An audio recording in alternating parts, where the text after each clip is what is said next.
Наконец добрались до первого из Усть-Сахрайских водопадов. Ну или просто Сахрайских. От поселка Усть-Сахрайского ехали. Река Сахрай. Это считается маленький водопад, но он совсем отнюдь не маленький. Его с дороги слышно.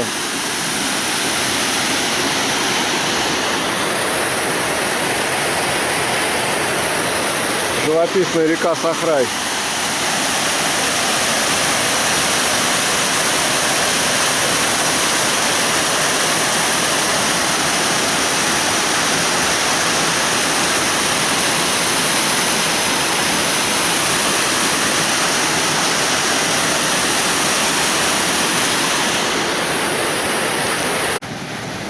Второй Сахрайский водопад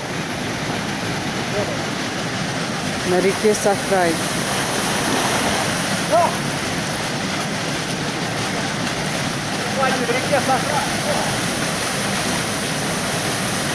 Второй заплыв сегодня в водопаде.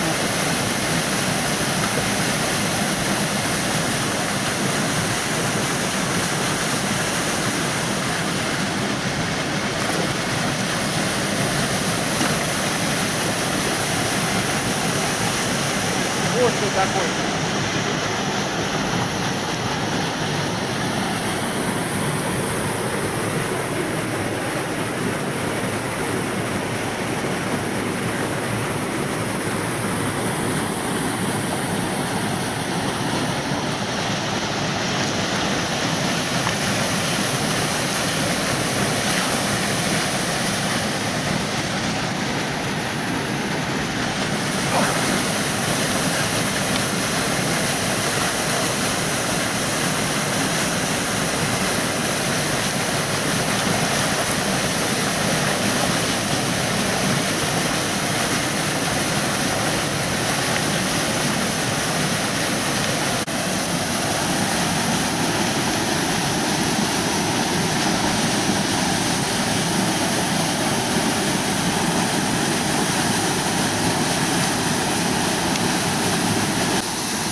Не даёт подплыть.